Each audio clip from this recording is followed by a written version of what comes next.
PoPolitickin.com. All right, welcome back to PoPolitickin.com, your home for self-help meets hip-hop. Right now we're live on YouTube, but check me out on Apple Podcasts and Spotify. 1212, I'm in place to be. The Wordsworth, how you doing, bro? I'm good, man. I'm good. How's everything with you? I'm good, man. Let me change your name on here, and then we'll get started. I'm good. So I learned something new today. I was doing my research because I try to, I'm trying to, I try to make sure I research the guests before I get started. So I Yeah. learned that did you get your name from? I saw an 18th, 17th century poet named William Wordsworth. So did you get your name from him? Nah, I actually got it from the cartoon Heathcliff. I mean, there was Oh, a cat named Wordsworth on there that used to always rhyme and had headphones. so they So probably got it from that. that's where they got it from, right? So I find that out later because in college and so on, I'm a bit just like, yo, that's me right there. I always got headphones on. I always rhyming, and the name has some weight to it. Then once I go to college, then I find out about this poet, and I'm like, oh, okay, that's how all that works. Yeah, because even man, me and my wife were actually talking about this the other day. We was watching the cartoons and shit, and I was telling her I like Garfield, and then she was like, "Man, I never liked Garfield. Garfield was lazy as fuck, but he flipped about that life. He flipped out in the streets." Yeah, for real. And that's watching that, it just made sense. It just made sense. Like it's almost like the dude Wordsworth in that group was like almost basically a hip hop dude. He rapping, rhyming, and talking. He got headphones on, so it just made sense for me at that moment. Yeah, and that's why I'm kind of like I'm big on so I don't watch a lot of like movies or television, but everything in them, like if I watch a movie, I know that everything in that movie is for a reason. Because Yeah, even like that Wordsworth, that's why they probably know. And then especially if he's rapping on there, he's a poet. So that's it's like they definitely put everything in there for a reason. Ain't nothing that they do that don't be a reason behind it. right, right. A lot of subliminal messages and things like that you can pick up. All right. And then you from Brooklyn? Yeah, I'm from Brooklyn, man. I'm from Kensington, Brooklyn. And yeah, man, that's where I'm from originally. And I'm in Florida now. And yeah, I've been here for some years. So it's been great though. It's been great. How you like in Florida?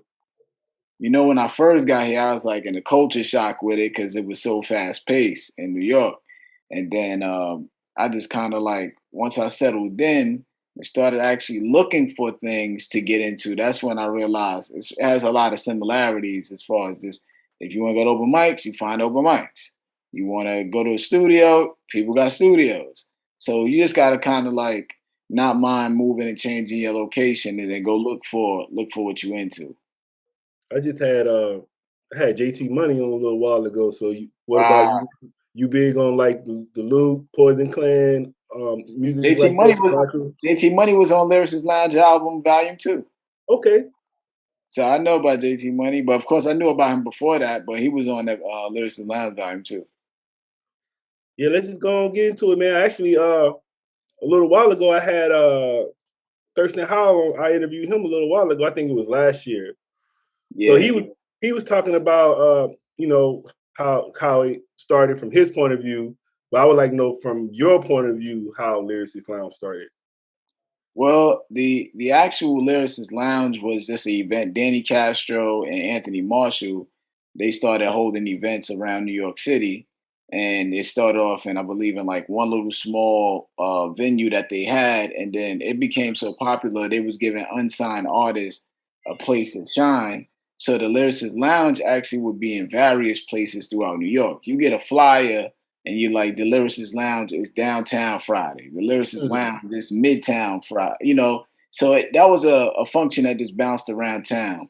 And then years later, it wasn't until like recording the Lyricist Lounge album when we started doing like the freestyling and everything during the recording of that album. That's kind of how it took birth. That at that time it took birth to become a TV show.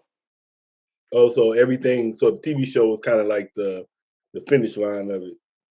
Yeah, it was just really like how the TV show came about was during the recording of the first album, we were doing these interludes. So if you have the first album, there's some interludes on there with people rapping.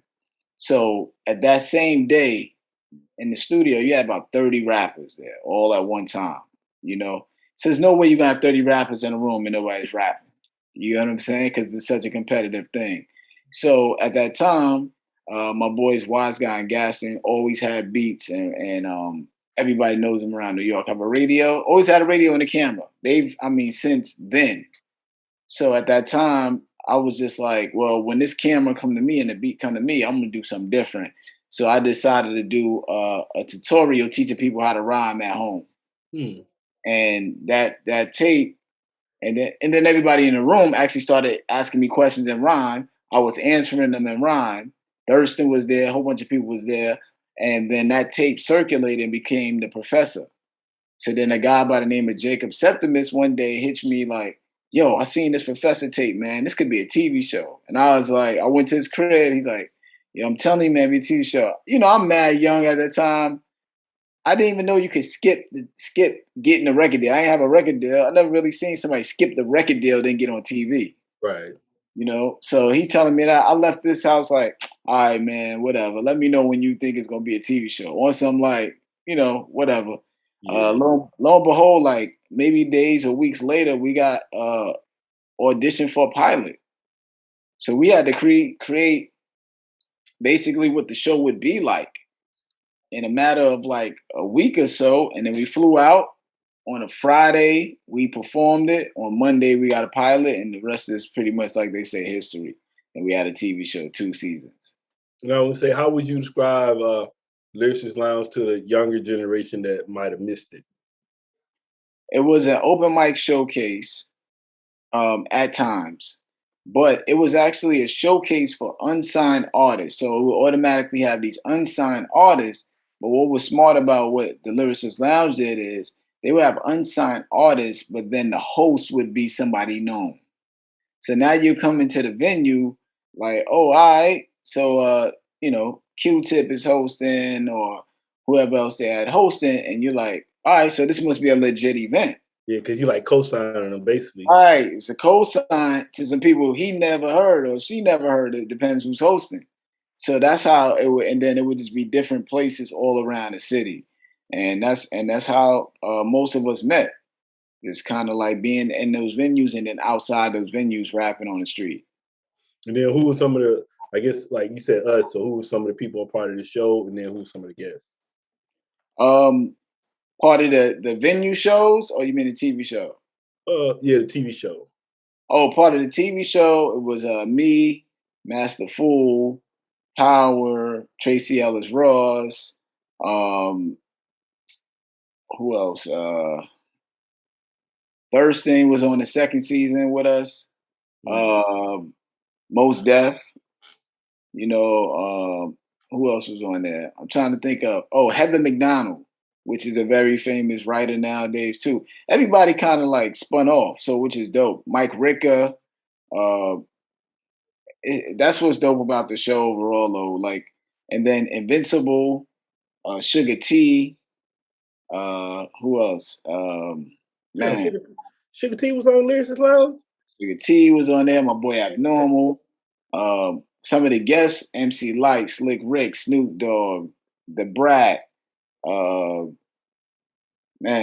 CeeLo. I mean, it was just like crazy, man. It was just crazy, man, to be there. Big Boy, Crazy Bone. I mean, it was all star caliber of talent all the time. Yeah, because I would say Sugar T is kind of like when we got a show called Just Two Black Brothers, me and my DJ, and she's always on the show, but we never asked her about that. I had no idea she was on. Because most of the time you think it's just mostly East Coast rappers on the show. I didn't know she was on that show. I got to ask her about that. She was on the first season. Of the Lounge. Yep, she did the first season. And then I can't forget Cobra Red. Other Five Footers, I believe that was the group she was in. So yeah, it had a lot of it had West Coast. We had West Coast and East Coast on there. We had Cobra Red is West Coast too. Cobra Red. Yeah, we had a good mix. Beretta from Detroit.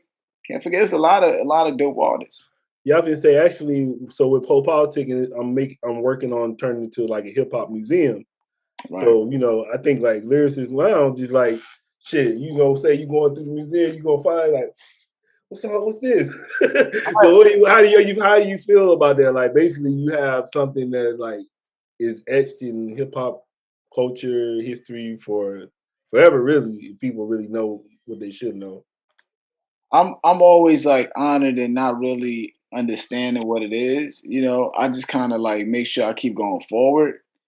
I remember when I was younger, I used to not want to reminisce because I always, people that used to reminisce so much were people that kind of like stopped. So that's all he had to talk about. So at one point, I just was not into reminiscing. Now that I'm older, I love reminiscing, man, because I'm like, yo, I can't believe we did that and we was doing this and that. Because, I didn't really understand the value of those memories at that moment. So I definitely you got to cherish those moments, and just make sure whatever those moments are that you're making to enjoy them. That's kind of how my vibe is of looking at what I did then to now. It's just like understanding, like, okay, you're doing something because when you're in it, you don't really know you're in it. I'm like just rhyming, like, all right, and somebody say, "Yo, it's gonna be a TV show." All right, yeah, all right, come on, So be in the moment and enjoy the moments, man. But Yeah. definitely, you know, I would say I know that with like they say like enjoy the roses. Cause I know like sometimes like even like say I'm talking to you. So instead of talking to you, I could be thinking like who I'm interview next. I should just be talking to you. Shit. I might die after this interview. right, Shit, right. I don't know. So it's like shit, why do I just focus on you instead of somebody they broke it down and they said when you focus on the past, you get depression, and when you focus on the future, you get anxiety. And I was like, okay. So Yeah, yeah, yeah. that's kind of wild, man. So I just say focus on the moment at hand, but celebrate your past wins and let that inspire you to have some fuel for the future. So that's kind of how I move. Man, you gotta put me on, man. Where you get that chair from? Oh man, You got the this Mr. chair Big chair back here. this is probably from like Staples. You know what I'm saying? Like something from like Staples or something like that, man. It Yeah. seemed like hella. It seemed like hella big. Like I got one too, but yours seems hella big. Yeah, man. I like having like that workroom appeal. You know what I'm saying? Like this is where I want to when I'm in my work zone. I want to have that vibe of like let my throne per se. You know what I'm saying? If you want to say that, but like just having that type of um just aesthetics around me in a way. So Right. So I wanted you to take us back to your, the beginnings. Let us know how did you even get involved with hip hop? Like what brought you to it? really, my sister. She's 4 years older than me. So she was able to get the records, of course, ahead of me to be able to play it. So then when she's buying the records and she's playing them on the stereo, I'm falling in love with the Run DMC, the LL stuff, um, but mainly the Run DMC stuff. I was heavy with Here We Go, Top Billing. So her buying those albums is what really got me into it, and then following her lead on it like that. Then I had my cousin Elliot as well, and he would freestyle. He was like really known for freestyling, and so I kind of was just like taking a page from his book, watching him, and he was older than me too. So they're like 4 years older than me. So let's say if I was 10, they 14. If I'm whatever, 8, they still in the teens, you know what I'm saying? Like they up there, if I'm 8, they 12 when close to their teens. So it's like they were more in the groove of being outside and things of that nature. So as I'm growing older, I'm getting groomed. So I didn't even know that people wrote rhymes Mm. for a while. So that's why as far as freestyling, I was able to kind of like get a good grasp on that because I had no idea.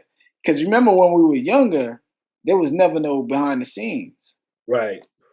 So, and then rapping for us coming out, it was when you go outside, being in your elevator, banging on a wall, banging on a car hood. It was so instantaneous and spontaneous. There was never really nobody to say, "Yo, I just wrote this rhyme. Check it out." Oh, you wasn't you was doing it outside. You just was like coming off the top of the dome. Maybe you wrote something and you memorized it, but it was never no really showing the preparation. And I think nowadays that's what's kind of ill and dope about just like watching the game now You see everybody preparation. You in the studio with them. Yo, we right now live in the studio. I'm about to write Yeah. this verse. So you understand that. So that's kind of what groomed me to be able to cherish the freestyle aspect of it, because I was always having to be prepared, because you went outside and, like I said, beatbox might just happen, walking to the basketball court. You just know, man. It's just so spontaneous. So that's kind of what molded that aspect of it. And yeah, so I take a lot of pride in seeing the differences now, but also just learning to also change with it too. And as I got older and I started finding out people was writing, I was like, oh, they write rhymes. Oh, this is crazy. So that's kind of some of the evolution that I was able to just witness and adjust to. And I was gonna say, speaking of change, was you always Wordsworth, or was you like, did you go through different names? And Man, I was the principal because we had the new school. You know? So I was part of the new school. So I said, all right, I'm gonna be the principal. So that way I could, control everything like that. If I'm the principal, because right. it's a new school. So yeah, that was my name right there. That was it. It was the principal. And then after the principal, it became Wordsworth, and that was it right there. So I've always been Wordsworth from since since high school. So that's always been what it was. Yeah, then I see aside from the music, man, I see a lot of education. Yeah, yeah, And that's like 3, 4 schools look like. yeah, man. I just got some real good news today about something I'm going to be doing.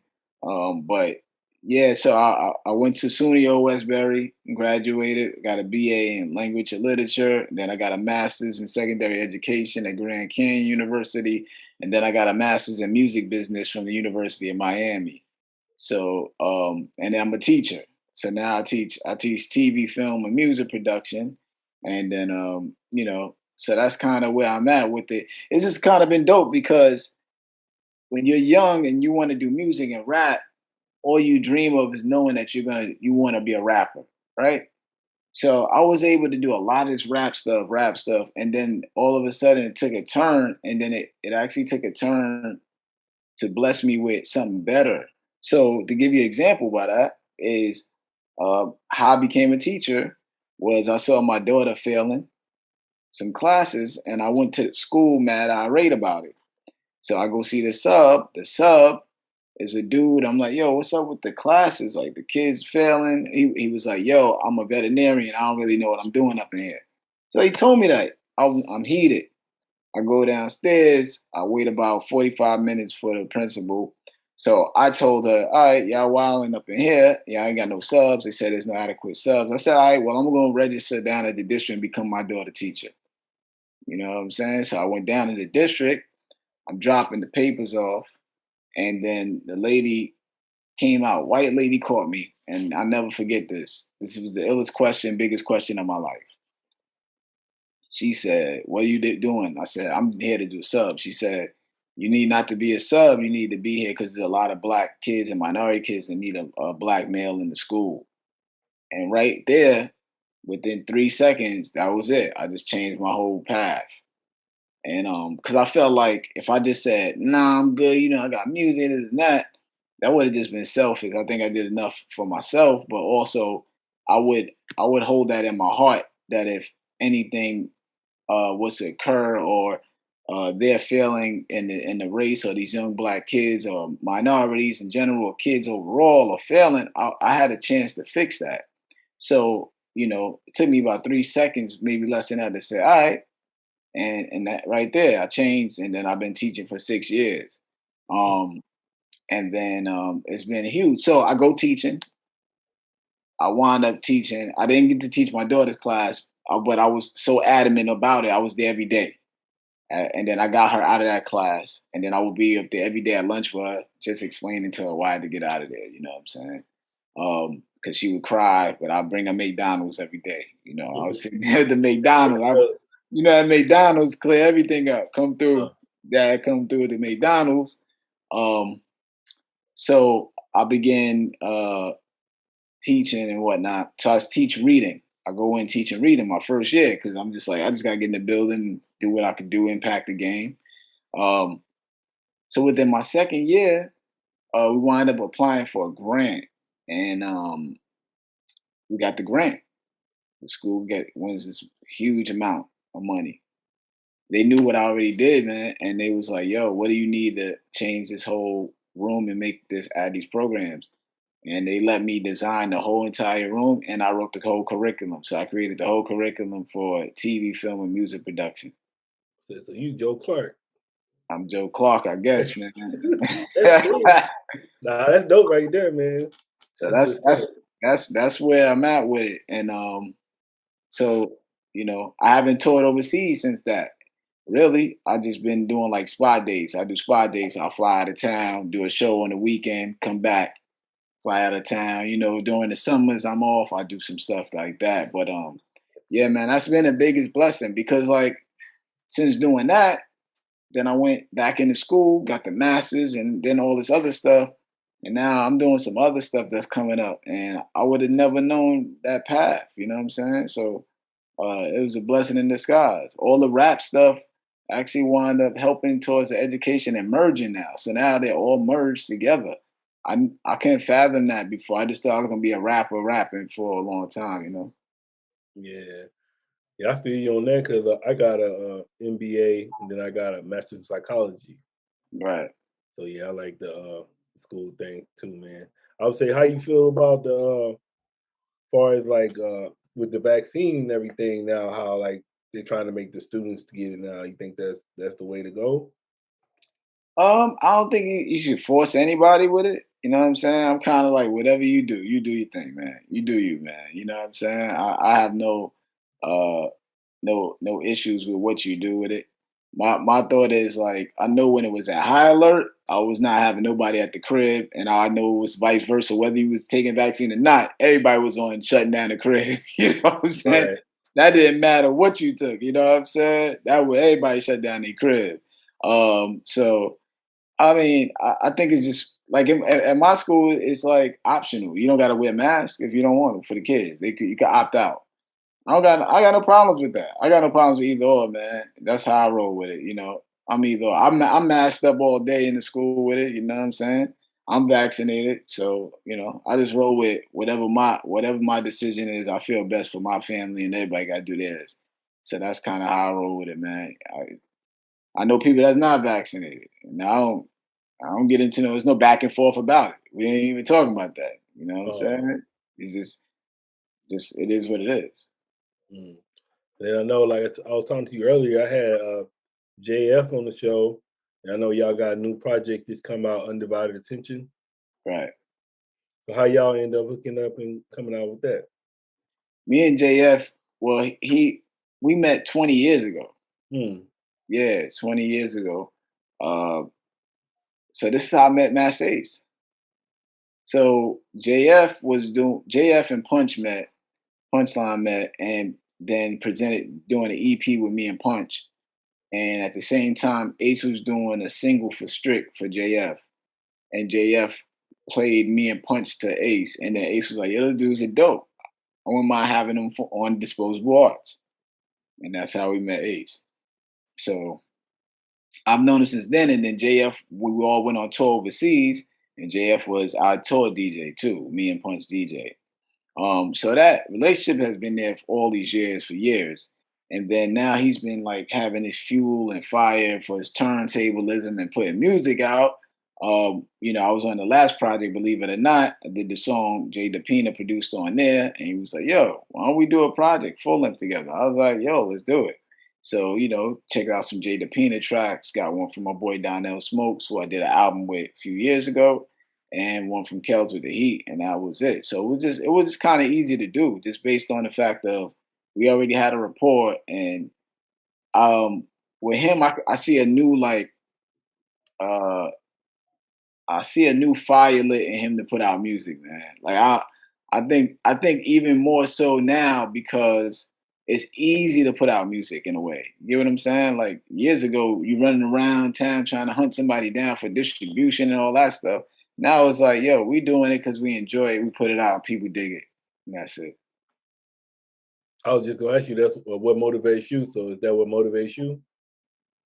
What really motivates me is this: I'm competitive overall. With just like I think the more and more people get to hear, they get to understand you know, my passion for it.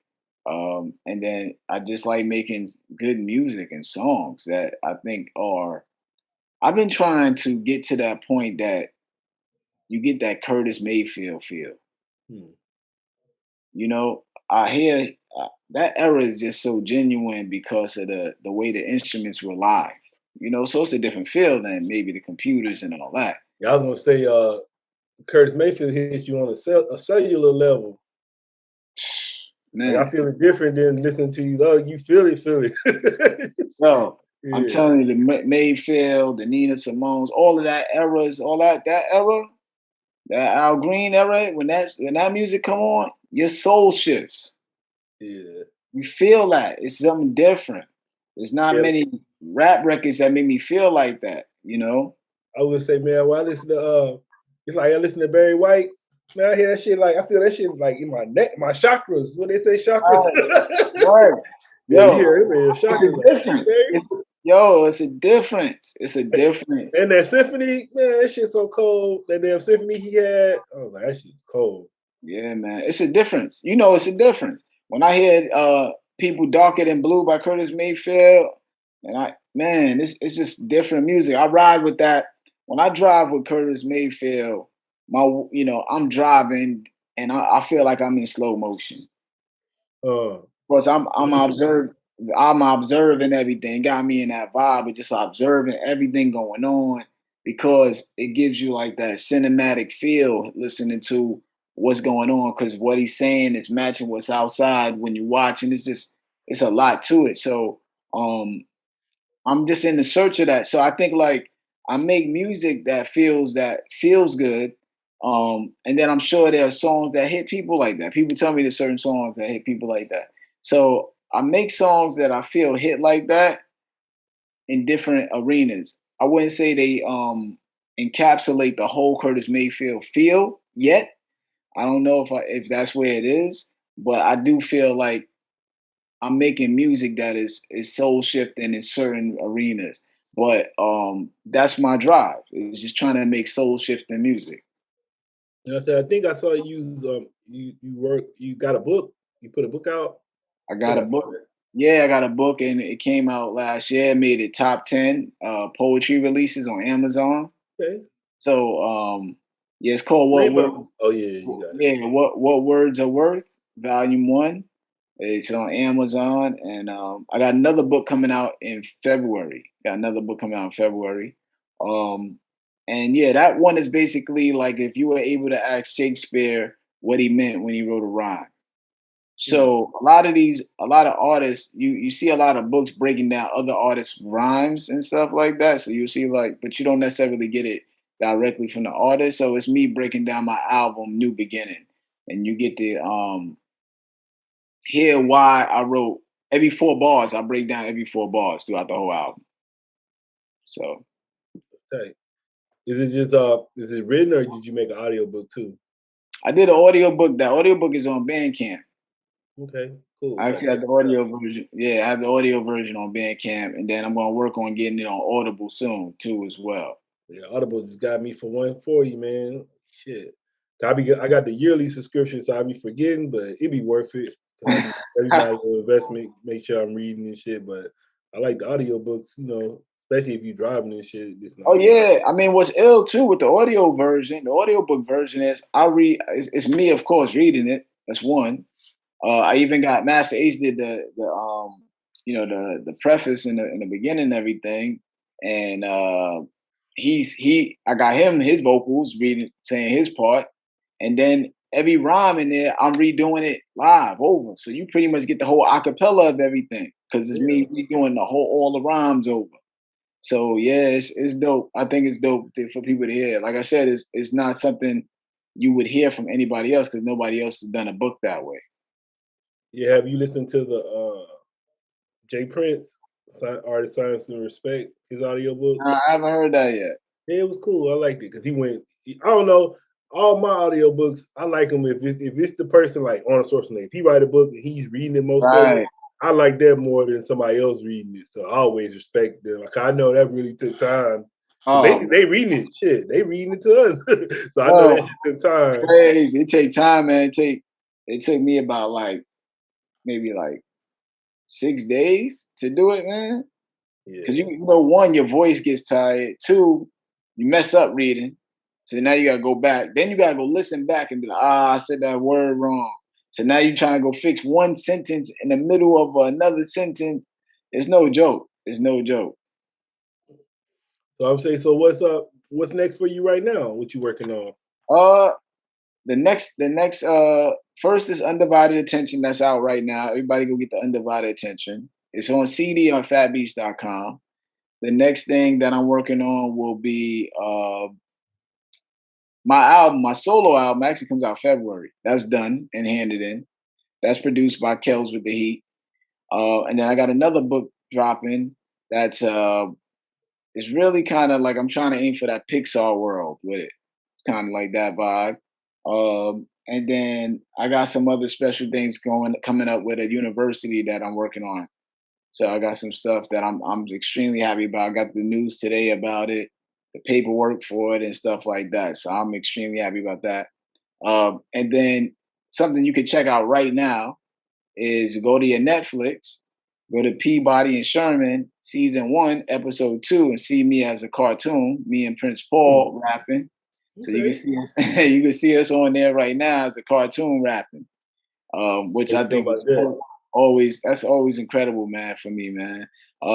Me and Prince Paul been doing these kids cartoon things for a long time. We did SpongeBob movie, the SpongeBob SquarePants movie.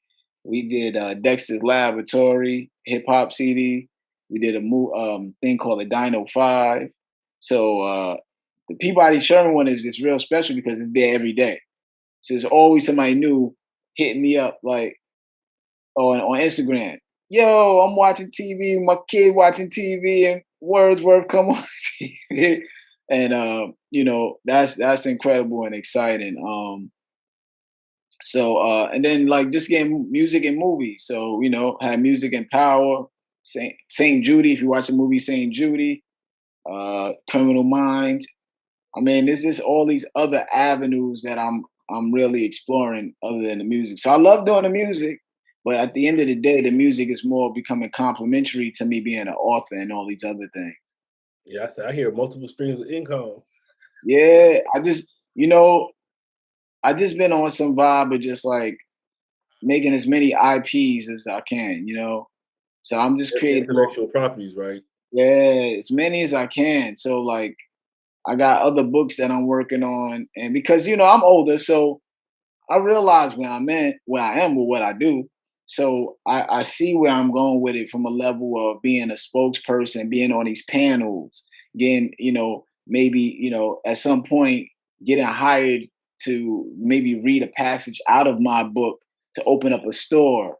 So I'm not getting hired necessarily to come just there and perform, but I'm getting hired to just probably speak about matters and my understanding of what's going on. So I kind of you don't have to hire me to come on the stage. You can hire me to come sit there or on at a panel. You can hire me to do a lot of other things that just kind of show. But they all are rooted in the fact that it's hip hop based because it's about music. It's about life. It's about my perspective from how I see things. So that's the way it is right now. It's just really trying to come with a whole bunch of different ways to you know as I get older. It just is what it is. You know what I'm saying?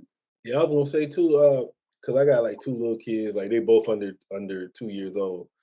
So we be trying to make sure like we like showing like even with television, like we're showing them like more like black cartoons and stuff like that. So we know there's not a lot of stuff out there. So that's I know that's a market right there because just like with cartoons or even like children books or even uh Yeah. toys, they don't make a lot of stuff for black people. I was always wondering why, like years ago, I was like, man, why isn't there a black cartoon in the morning on BT? Always Right. wondering that. That should Always have been wondering that. automatic, huh? Because when we was younger, I remember coming home and waking up every Saturday trying to see Transformers and all these cartoons on a Saturday. And I'm sure there were kids still doing that for years earlier, past years or whatever. Now it's kind of different. But still, you wake up to a cartoon that you could watch. These Saturday cartoons was a big deal. And BT never had the Saturday Black. They could have did all black cartoons in the morning. And I Yep. was like, why they never did that? But I think that's kind of what we kind of got to look at it. Whatever we complain about, I'm very big on that. Like whatever I complain about, I'm on some filling that void with something that I can come up with, or getting to a place or talking to somebody in that arena to make the change. So I'm always like, like me and you talk about it now. I'm like, okay, that's in my mind. When I run into somebody, I'm like, I'll be like, I remember Poe said the black cartoon stuff, and then I'm gonna bring it up. So it's just keeping it in mind. So when we in those places, to network with it. And I would say like for like your stuff as an artist and even a teacher, like what would you want to be known for? Like far as the people, what would you want them to know you for? I think the main thing is being a dad. You know, I want to be known as a dad first because whatever my kids contribute to the world is based on kind of what I did. So dad, then husband, that's big too. Then I would want to be author, then rapper, or MC, you know what I'm saying? Rapper, MC, then maybe actor after that. And it's really because the author aspect of it I find to be such a accomplishment over me writing rhymes. Like I've been writing rhymes for years, but people that write thousands of verses have a hard time to put a book out. Hmm. You know what I'm saying? Like I could write hundreds of rhymes. I've been writing thousands of verses. So that accomplishment to put a book out is just one of like it makes me, to me it goes further than me being an MC. So overall I'm a writer, man, first and foremost. I'm a writer overall. Like I could write everything. I could write TV shows, I could write R&B, I could write everything. I could write everything. I get hired to write everything. So that's the main thing, is just being a writer is where I look at, if I had to think about it in that order though. But in that order, that's my order of importance. It's just kind of that legacy of that. Then what you like about being a father? Every day it's like emotional, man, because you can't even believe it's like seeing flowers grow because you don't even see it. It's so incremental, so incremental. But then when you start noticing the flower blossoming, now it's like this big, you like, yo, that's crazy. So it's Mm. every day it's like watching the flowers grow. What are some tips would you give to fathers? Be honest and just talk to them and bring up topics with them. Bring up topics with them. Don't let them just like, don't wait for them to bring up every topic. If you feel it's on your mind, just tell them what it is. Um, and just be honest. That's how I feel. Like, yo, don't do that because this is the outcome. Don't just say don't do that. Like, give them the outcome. Like that's what I'm big on. Like, don't do that because if you do that, you're gonna have, this is what's gonna happen right here down the line. So up, if you don't loan nobody that, don't bring that, because this and that, this is what's gonna happen next. So just making sure you give the outcome as opposed to just saying, tell them not to do something. Um, and then just being mad supportive for whatever it is, whatever they try to do, I just try to support it and giving the pros and cons of everything. But I think really having a conversation, man, I think you really got to just make sure whatever's on your mind about it, if they're going to do something, you say it. Say, yo, don't do that, or yeah, that's a good idea, and explain why. And that's a big thing that I see a lot about parents and kids, is that they don't explain the why. Yeah, it's because I And said so. That's what they be saying. yeah, yeah, don't do that. It's the why is heavy, man. I'm gonna tell you. One day I went. It'll be five whys. In business, it's five whys. Yeah, why, man, is like one day I went home. I went back home, Brooklyn. I see my boy and I explained to him some conversation kind of came into this, whatever the case. And he said one day he was arguing with his son because he didn't do well in the basketball game. He walking home with his son and they get in an argument like, yo, why you ain't score this and that, And his son said, yo, because he said it was crushing to him. He said, because you always told me to play basketball, told me, but you never came out to the park and showed me how or why. screamed on his dad and let him know. And he said, yo, that crushed him because he just realized like when you got athletes and you got, if you raise athletes, you're pushing them, pushing them, pushing them. You might be like, yo, you should have made that shot, but you ain't out there in the gym with him probably. You just assuming, right. And when he told me that, I felt him heavy because he said I crushed him, that his son, he's out there mad at him at losing the game, but he never took him to the park to train him, to help him, or showed him why. And the kid is dwelling on that psychologically, like, yo, you yelling at me about something you ain't even try to help me with. So that's kind of the big thing I would say, man. Just whatever you're gonna tell them, just give them the why, you know, or the how, the why and how. And then what are some relationship tips? Man, just know the dudes we be messing up a lot, yo.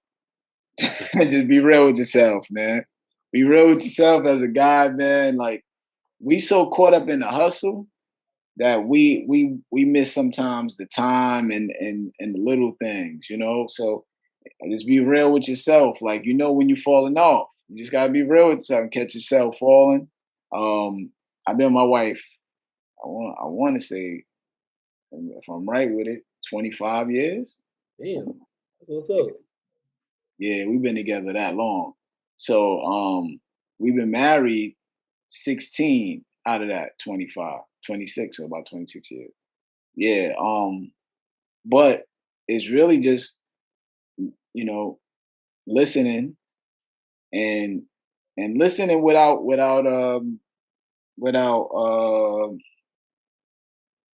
Judgment. listening without jumping the gun. You know what I'm saying? Like, sometimes you listening, but you really already got your answer. You stuck in your way, so you ain't really trying to hear. You just listening and listen. You listening just to kind of appease the situation and keep it moving, but you kind of ain't listening. I just say, let everybody talk. You say what you say. Let them talk. When they finish, you say what you say. Yelling ain't gonna get you nowhere. You know what I'm saying? Back and forth. So communication. And like I said, man, dudes, man, we gotta, we know how we are, man. We just gotta be real with ourselves in the relationship, and that's it, man. And if you keep it real with yourself, with how you treating your lady, you be alright, you know. And that's how I feel. Like, yo, if you doing everything you supposed to be doing, you gonna be fine. Cause see, you want me to go deep with it, but it's real though. When you a dude, a lot of dudes live off of pride and ego. That's the main thing, pride, right? We can live off pride because we're supposed to be, the breadwinners and all this. There's a lot of that comes with it, pride. So it's like you gotta make sure um, that you have pride, but willing to also sacrifice your pride to do whatever it is to take care of something. Take care of something. You know, for the artists and rappers, there's all that type of stuff out there. Dudes that's out there, they don't want to go get a regular job because you got this dream. Nah, man, you better go work at wherever you got to work at. Get rid of that pride, man. Do whatever you got to do, man. Forget pride, man. Forget You can't pride. eat pride. You hungry. Pride ain't gonna do nothing for you. Pride, man. Don't have pride, man. Don't have pride. There's nothing wrong with being wrong. Hmm. And what is your definition of success? Man, I would say uh home ownership,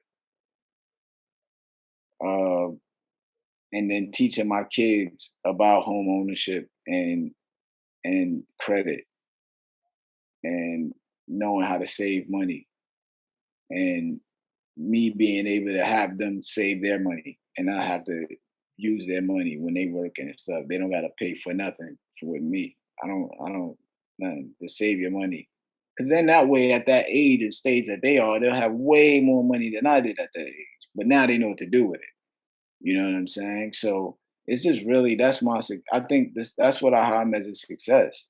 It's just like ownership, uh, telling them about publishing. So that way, anything down the line, all my stuff goes to them. All the money goes to them, and knowing not to ever sell my publishing. Don't let nobody take, like stuff like that. Knowing these things that actually last generationally. and that's success for me.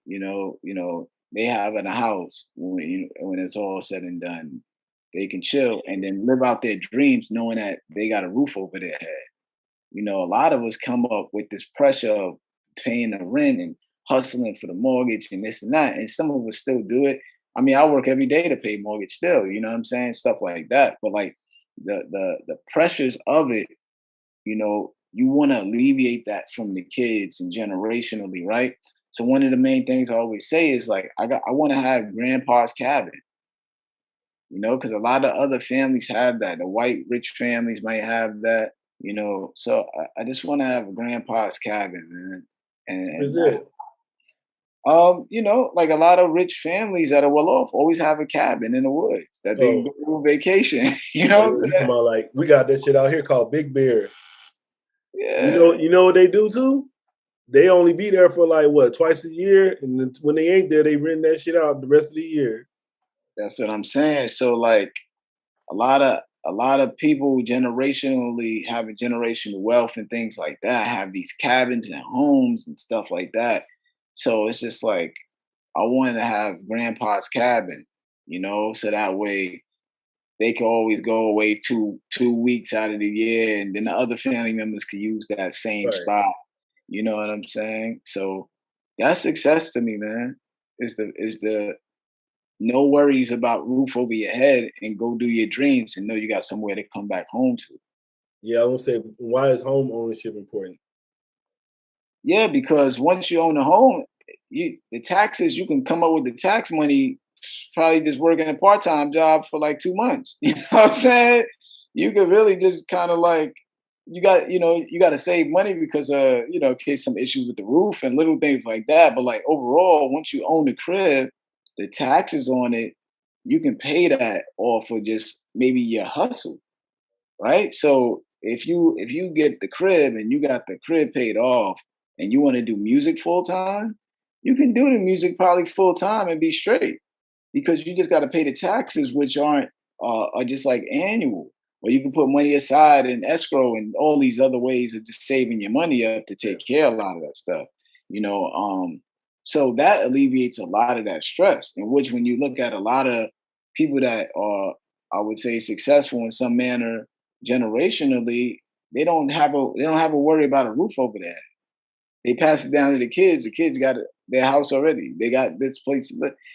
So the less stress that you have with having a roof over your head allows you to kind of spend more time in those arenas of your creativity and pursuing some other goals. So yeah, that home ownership situation is very, very key. It's very key. Very key to like to going forward as a community. So that's what you teaching the students at the school. Oh, we talk real stuff, man. I'll be like, yo, we're gonna pause for the cause, man. When I hear stuff, when I hear them talking about stuff, they don't really have no idea. Today I did a pause for the cause because I take the kids on a trip to the Apple store. I don't know if people know that you can take the Apple store has trips. So I work at a school. It's a Title I school. It's a majority minorities and Hispanic at like 60% or whatever. A lot of the kids, low income, they don't really get to venture out. You get what I'm saying? They kind of the block is the world to a lot of them. So it's dope when I took a group of kids to the Apple store. Never been to the Apple store. They know how expensive the products are though. They know like if you got an Apple computer, they look in awe at it, right? So it's today one of the kids, actually the kids was like, "Yo, we going field trip." I said, "Yo, I'm gonna try to take you to the Apple store." How many of y'all never been to the Apple store? A lot of hands went up. We talking about eighth graders, seventh graders, and sixth grade. They all sit in one room with me. And when I teach them, it's all the grades mixed. So you got eighth graders and kids like raising their hand. One kid goes, "Y'all never been to the Apple store?" I said, "Yo, see," I said, "Oh, here we go. And give you perspective, man." So I had to let them know. I was like, yo, you do know that all the kids that raised their hands have been places you never been. So Right. so you're saying that like it should be easy for them to get there in places like that, but everybody in here has been somewhere or a different place that you never been. And Right. he didn't think about it like that. So I do a lot of those like lessons, and I just like I said, I do a pause for the cause. Whenever I hear a conversation about something when it's kids that don't understand empathy, it's hard for kids to understand empathy at such an early age sometimes. They know what sympathy is. They can have sympathy, but they lack the empathy because they don't really know how it is in somebody else's shoes until a perspective is given for them. So that's kind of where I'm at with it. Just trying to always show them how to empathize with each other. Yeah, I think I got that shit too much, man. Because sometimes, like, say if I watch that Make a Wish with the kids, man, I be about to cry and all that shit. I be like, damn.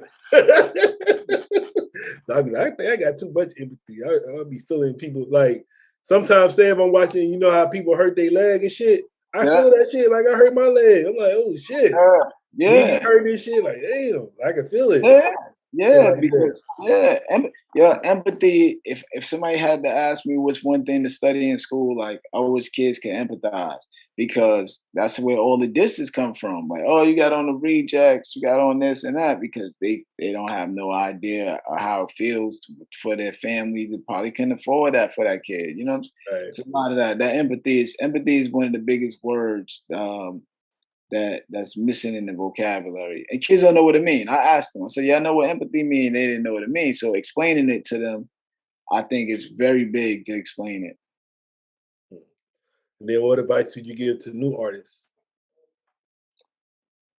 Just try everything, try every style, you know, don't don't don't stay confined. I mean, it was a time when if you tried a new style, everybody hated on you. Hmm. Like you give people one way, and then everybody was like, as soon as you try something new, everybody's like, nah, I ain't really feeling that. He doing this now, or she doing this now. So try everything. That's what I would suggest. Try everything. Whatever sound you like, try it. So what new MCs you be liking? You listen to? Oh, I like Griselda because they be saying some crazy stuff. Um, Man, Benny and Conway and them, man, love listening to them. Um, Man, who else am I listening to? I'll be posting people that I like. I think that is a kid named Jay Ski. I think he down with Griselda too. Mhm. A lot of the Griselda acts, like they got people that got bars.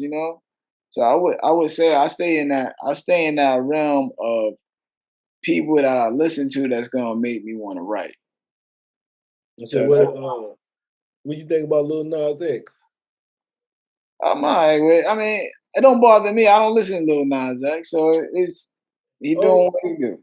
the It only don't thing bother I me. saw, I was like, the other day I saw now it's like they got him working back with Elmo again. So I'm like, the hell? So because it's like when he first came out with that Old Town Road, he wasn't pushing that gay stuff that much. Yeah, Now he's like pushing it hard, hard. Like I even see Uber commercials with him yeah. and Elton John. So I'm like, damn.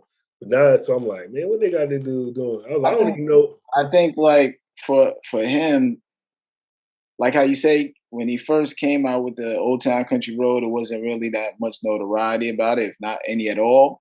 I think being so young can be manipulated in some ways, maybe also as well, because it's the industry, which Mhm. they're trying to make money. So they're gonna have you do outlandish stuff.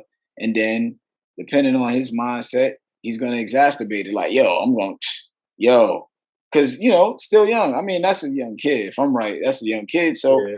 you in the industry, you're gonna wild out with it. And then maybe years now down the line, get older and be like, yeah, I was wilding back then. I ain't really, how many stories we heard of that anyway.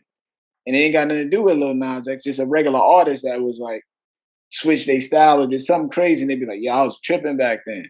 So I don't listen to his music like that. Of course, I know the Old Town Country Road, but it don't bother me enough to be paying attention to that. I just pay attention to what's gonna inspire me to make music. I And was I saying, did you have to go through that? What you were saying? Because you were saying like they be trying to like industry pressure or anything, or you had to go through that. I went through that for sure when I first started rapping on the basis of people thought I was into this just like punchline rapping thing, battle backpack rapper, right? it wasn't, but I knew when I did my first album, Mirror Music, I just made sure that became more of a storyteller. So I intentionally started writing more story rhymes. I was so story driven, and then I was able to shake that tag off me, and I became the storyteller, which keeps me here, which is why I'm here to this day, is because people identify me with storytelling. And if you can tell a story, stories is the core and essence of making a song. Mhm. So, but I definitely was aware of that and just was like, I gotta make an adjustment on this. So at one point, I actually planned how to get out of that joint, out of that whole vibe. So anytime I used to do features, no matter what it was, I always would do a verse telling a story. I stopped doing like if you pay me to get on a song and everybody battle rhyming, I'll come on and be like, one day Johnny was rhyming. You see what I'm saying? But it worked. It worked. I'm telling you, it worked. Cause then people were just like, yo, that story you told, yo, that story you told on that song, yo, that story, yo, when story. And then that's what it became. And then when you start reading, if you read any reviews about any of my albums from my first one to now, to this day, everybody goes, it's usually in there, one of the best storytellers. But I knew what was going on and I just adjusted to it, you know what I'm saying? So it was there. It was there. And but the only way I got out of it was being aware and then switching. That's what I'm saying. So if you're an artist, you gotta pay attention and just, try everything and then you figure it out. And then what would you like to say to your fans and supporters? I appreciate y'all growing with me, man. That's why I put out a book. Some of us ain't listening to music no more. Some people got kids. Some of us ain't. I keeps it 1,000, man. You know what I'm saying? I keep it with 1,000, man. Some of us ain't trying to hear no music from artists we grew up with like that. We don't even know what's going on with them sometimes. We so busy with our life, trying to maintain our lives, just maintenance, Right. every daily maintenance of our lives, family, kids, this and that. You'd be lucky to bump into a video of an artist you used to listen to. So I just really appreciate them supporting me. Man, when the book dropped, it was a big deal. Like if you ever check my Instagram, when the book dropped, yo, mad people was buying the book and I was reposting pictures when they was doing poses with it. They was setting up their book looking nice on the table with it. It just became its own thing. But I realized that was my audience. They grew with me and now we're into books. You know what I'm saying? Like we listen to music, but we're kind of so chill and relaxing. And when we wind down, we just want to wind down and still enjoy it in a different format sometimes. Like you said, the audible. So now they're listening to the audibles and we doing it that way. So it's really adjusting for them and I appreciate them supporting the books, still listening to the music as well, but also just evolving with me and checking out the things I'm doing. So all these other avenues, they just evolving with me. And that's why I was saying earlier, like I'm always thinking about how to evolve with them too. So when I see them at a panel, whether I got the gray beard later on, they got their gray beards and gray hairs, we shaking based on the fact that we at this panel or at this new conference or whatever going on. They growing with me and I'm growing with them, understanding I'm able to provide in that same arena that we all grew up in at a different age and stage. So, I shout out the fans and everybody for supporting me, just basically following the evolution. Yeah, I was reading this book. I want to say it was like Dale, the one that is Dale Nightingale, but I want to say he was saying that every successful family has a library in their house. Yeah. It was even another book I read. It was by a rabbi, and he was talking about the Jews, and he was saying the same thing. He's like, if you don't got no library in your house, like Yo, it's I like you mean, gotta so read. I just got a book in the mail, man. I should see if I can get somebody to bring this book right now. I just reordered this book though, because I had it and then I left it in New York. Man, Ego Trip's Book of Rap List. I just reordered that and I just got it today. That book is like crazy. It has so many ill facts about hip hop in it. It's Hmm. ridiculous. Yeah, I might look Um, for that. oh man, it's ridiculous. I mean, it goes for a sale. For some people, sell it for like $80, $90. It's such a rarity. I was able to find one for like a pre-owned one though, for like $12. I think I paid for it, but some of them are going for like 80, $90. Um, so it's crazy. So Ego Trip's book of rap list is I'm something to looking get. right now. They got some used ones. Shit, I just bought one of these used ones. Yeah, Ego Trip book of rap list. It'll blow your mind. It tells you about like who has like ill list of like who wrote rhymes for who, whose verse was cut off of this song. It's crazy. The list they have in is ill. It's the one with the it's only one, right? I see one from 1999. Yeah, Elliot Wilson wrote it too. yeah. It's Oh, I crazy. gotta get that. You put me It's on right crazy. now. Okay. Yeah, it's crazy. So I just got it in the mail because, like I said, you can see some used ones. If you find one, it's like some of them at like $80. It's such a hard book to find in some regards. Now I found Um, one for 13. Say $13. 13, yep, get that one. Um, Jay-Z Decoded, that's a book that I read. Actually got the LeBron, The Return of the King book that I've been reading recently too. Hmm. I love the things that LeBron has done and inspired the community with the school and stuff like that. And like going back home and saying like I'm gonna go back home and win a chip. That's super hard to do.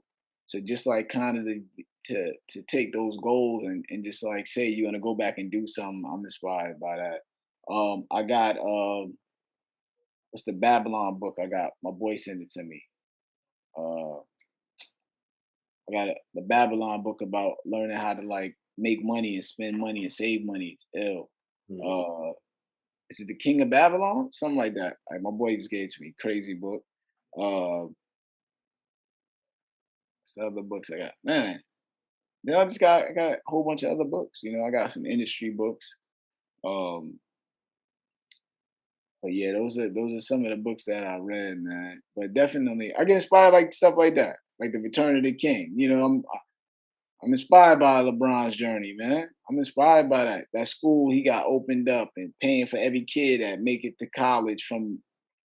Come on, man. That's crazy. That's the crazy stuff I'm into.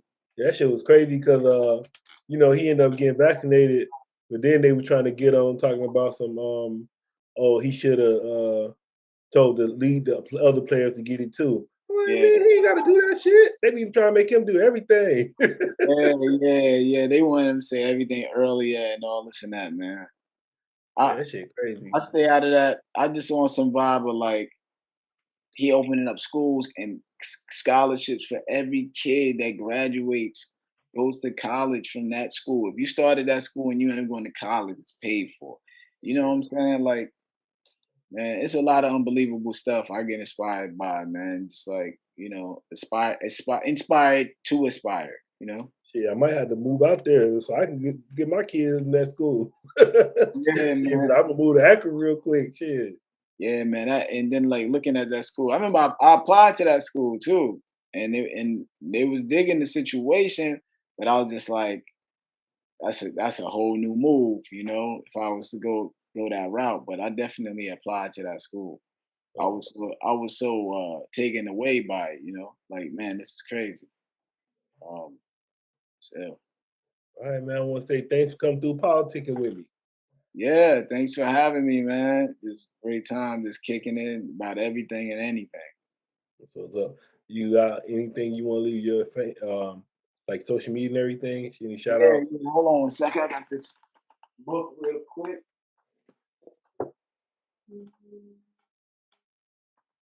Yeah, make sure y'all, get the book. This is the book right here.